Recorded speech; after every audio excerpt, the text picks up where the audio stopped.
ঘোড়ার ব্যাপারই তোমারে জিজ্ঞাসা করি, কত লাভ করিলা ঘোড়া বাইয়া। এটা যে ঘোড়ার গাড়িতে চড়ি, এই ঘোড়ার গাড়ির কথা কিন্তু বলা হয় নাই। হ্যাঁ যারা তরিকতের লোক তাদের বুঝার আর বাকি নাই। নাই এই 3.5 হাত দেহটাকেই ঘোড়া বলা হয়েছে। আব্দুল করিম সাহেব বলছে তার গানে, কোন মেস্তুরি নাও বানাইলো কেমন দেখা যায়, ঝিলমিল ঝিলমিল করে রে ময়ূরপঙ্খী নাই। দেহটারে নৌকার সাথে তুলনা করছে। খালেক দেওয়ান সাহেব বলছে, গুড্ডি কে বানাইলো রে কামেলা রইল কই, এমন রঙ্গিলা গুড্ডি দেখে আমি দান্দা খায়া রই। আরেকজন বলছে, মানুষ একটা 2 চাকার সাইকেল, হাওয়ার উপর চলে গাড়ি, লাগে না পেট্রোল ডিজেল, মানুষ একটা 2 চাকার সাইকেল। তদ্রূপ রূপক অর্থে আবেদ আলী বাউল সাহেব ঘোড়ার সাথে দেহটাকে তুলনা করছে। এই দেহটার ব্যাপারী হইছে মন ব্যাপারী, যার মন ঠিক তার সব ঠিক। এনে মালিকের গুড়া দিনে দিনে করলে সারা, বুঝা দিলে জীবন ভরা বেহুশ হইয়া। আমি বুঝা নিতে পারবো 1 মূল 40 কেজি, আপনি যদি আমার দেন 2 মূল 80 কেজি, আমি কি দাঁড়াইতে পারবো না? কিছুদিন পরে আমার গার আমনে আমনে নিচে যাব। কি কইতাছি ইশারা দিলাম, বুঝা নিয়েন কিন্তু। হ্যাঁ এরপরে বলছে 21,600 মাইলে সারা জীবন ঘোরাবাইলে, এই যে দমটা,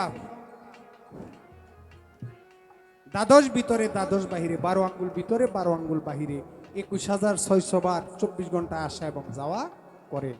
এর মধ্যে 1 আঙ্গুল দম কমাইতে পারলে নিরঞ্জন পাই, 2 আঙ্গুল দম কমাইতে পারলে আল্লাহ রাসূলের খবর পাই, 3 আঙ্গুল দম কমাইতে পারলে তেতাব জ্বালা থাকে না, 4 আঙ্গুল দম কমাইতে পারলে 4 কোটির জয় হয়, 5 আঙ্গুল দম কমাইতে পারলে 75 খবর পায়, 6 আঙ্গুল দম কমাইতে পারলে সরর উপর ক্ষয় হয়, 7 আঙ্গুল দম কমাইতে পারলে দেহের 7 সাগর পাড়ি দিতে পারে, 8 আঙ্গুল দম কমাইতে পারলে অষ্টবিদ্যা অর্জন করতে পারে, 9 আঙ্গুল দম কমাইতে পারলে নববিদ্যা ভক্তিবিদ্যা স্থিতি সে পায়, 10 আঙ্গুল দম কমাইতে পারলে 10 দরজায় পরে ছানি, 11 আঙ্গুল দম কমাইতে পারলে দেখবে পীরের ছবিখানি, 12 আঙ্গুল দম কমায় যে লয়, এই জগতে থাকে না তার জন্ম মৃত্যুর ভয়।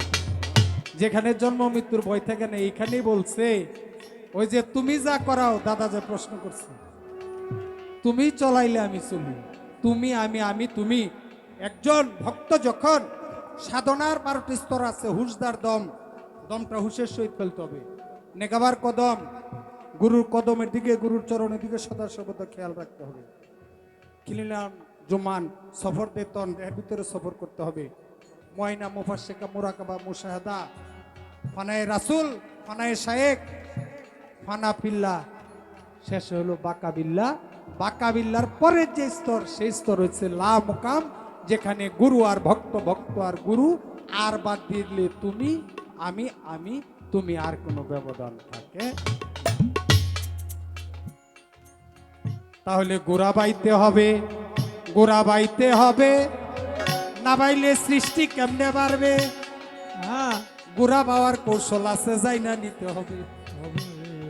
বছরে 12, এর চাইতে যত কমাইতে পারো। একবার গেলেই তো একজন আমির দেওয়ান, একবার গেলেই একজন কুলসুম সরকার হয়।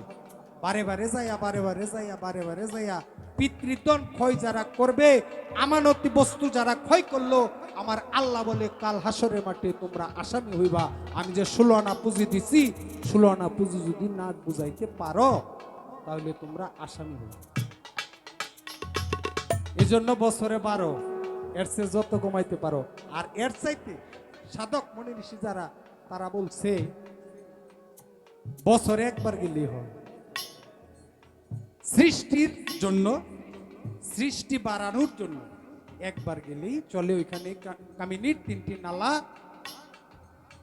এই 3 নালা বুঝে যে এই নালাতে গেলে